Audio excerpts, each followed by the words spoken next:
Thérèse Raquin d'Émile Zola, chapitre 27. Une crise d'épouvante avait seule pu amener les époux à parler, à faire des aveux en présence de madame Raquin. Ils n'étaient cruels ni l'un ni l'autre. Ils auraient évité une semblable révélation par humanité, si leur sûreté ne leur eût pas déjà fait une loi de garder le silence.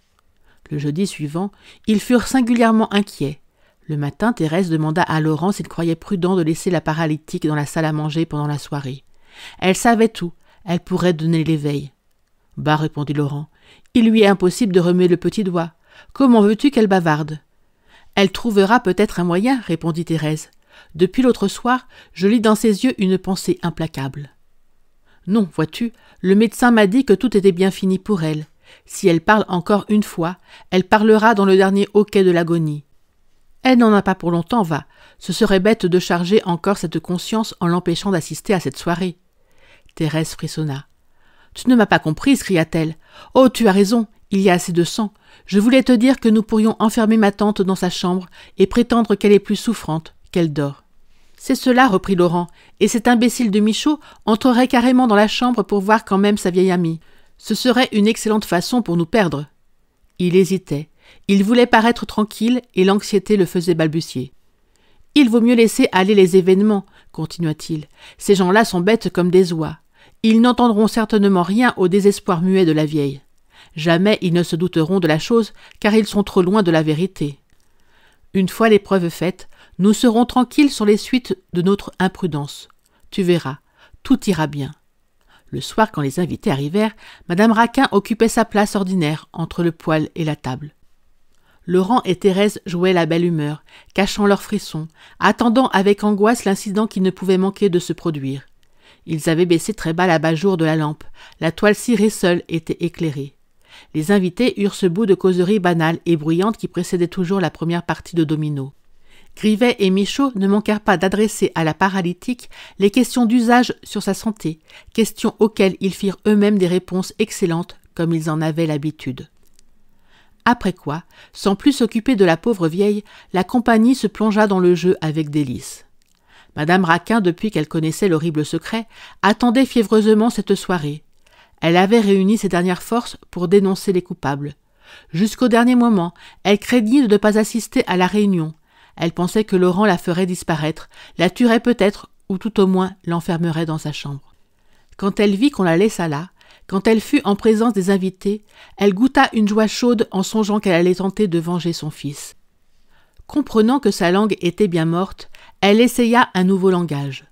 Par une puissance de volonté étonnante, elle parvint à galvaniser en quelque sorte sa main droite, à la soulever légèrement de son genou, où elle était toujours étendue, inerte. Elle la fit ensuite ramper peu à peu le long d'un de ses pieds de la table qui se trouvait devant elle, et parvint à la poser sur la toile cirée. Là, elle agita faiblement les doigts, comme pour attirer l'attention. Quand les joueurs aperçurent au milieu d'eux cette main de morte, blanche et molle, ils furent très surpris. Grivet s'arrêta, le bras en l'air, au moment où il allait poser victorieusement le double 6. Depuis son attaque, l'impotente n'avait plus remué les mains.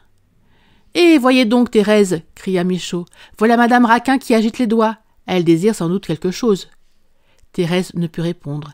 Elle avait suivi, ainsi que Laurent, le labeur de la paralytique. Elle regardait la main de sa tante, blafarde sous la lumière crue de la lampe, comme une main vengeresse qui allait parler. Les deux meurtriers attendaient, haletants. « Pardieu, oui, dit Grivet, elle désire quelque chose. Oh, nous nous comprenons bien tous les deux. Elle veut jouer au domino. Hein, n'est-ce pas, chère dame ?» Madame Raquin fit un signe violent de dénégation. Elle allongea un doigt, replia les autres avec des peines infinies, et se mit à tracer péniblement des lettres sur la table. Elle n'avait pas indiqué quelques traits que Grivet s'écria de nouveau avec triomphe. « Je comprends, elle dit que je fais bien de poser le double 6. » L'impotente jeta sur le vieil employé un regard terrible et reprit le mot qu'elle voulait écrire. Mais à chaque instant, Grivet l'interrompait, en déclarant que c'était inutile, qu'il avait compris, et il avançait une sottise. Michaud finit par le faire taire. « Que diable, laissez parler madame Raquin, dit-il. Parlez, ma vieille amie. » Et il regarda sur la toile cirée, comme il aurait prêté l'oreille. Mais les doigts de la paralytique se lassaient. Ils avaient recommencé un mot à plus de 10 reprises, et il ne traçait plus ce mot qu'en s'égarant à droite et à gauche. Michaud et Olivier se penchaient, ne pouvant lire, forçant l'impotente à toujours reprendre les premières lettres. « Ah bien !» s'écria tout à coup Olivier. « J'ai lu cette fois. Elle vient d'écrire votre nom, Thérèse. Voyez. Thérèse est... Achevez, chère dame !» Thérèse faillit crier d'angoisse. Elle regardait les doigts de sa tante glisser sur la toile cirée, et il lui semblait que ses doigts traçaient son nom et l'aveu de son crime en caractères de feu. Laurent s'était levé violemment, se demandant s'il n'allait pas se précipiter sur la paralytique et lui briser le bras. Il crut que tout était perdu. Il sentit sur son être la pesanteur et le froid du châtiment, en voyant cette main revivre pour révéler l'assassinat de Camille. Madame Raquin écrivait toujours, d'une façon de plus en plus hésitante.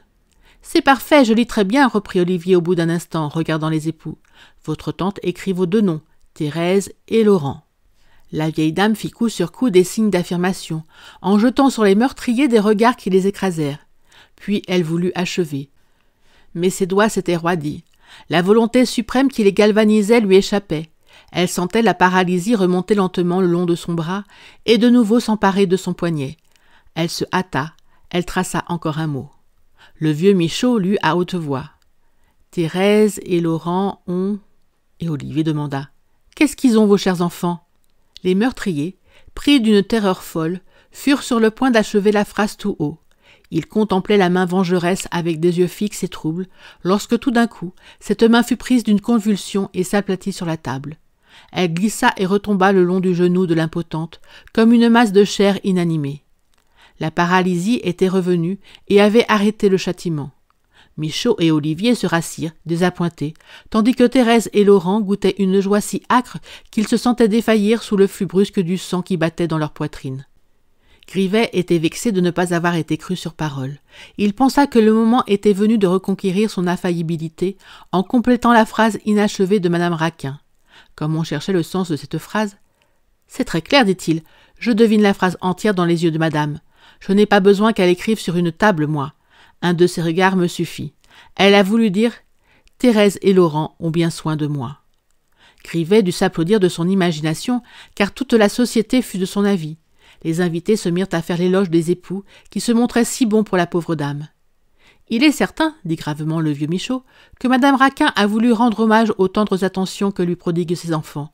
Cela honore toute la famille. » Et il ajouta en reprenant ses dominos « Allons, continuons. Où en étions-nous ? Grivet allait poser le double 6, je crois. » Grivet posa le double 6. La partie continua, stupide et monotone. La paralytique regardait sa main, abîmée dans un affreux désespoir. Sa main venait de la trahir. Elle la sentait lourde comme du plomb, maintenant. Jamais plus elle ne pourrait la soulever. Le ciel ne voulait pas que Camille fût vengée. Il retirait à sa mère le seul moyen de faire connaître aux hommes le meurtre dont il avait été la victime. Et la malheureuse se disait qu'elle n'était plus bonne qu'à aller rejoindre son enfant dans la terre.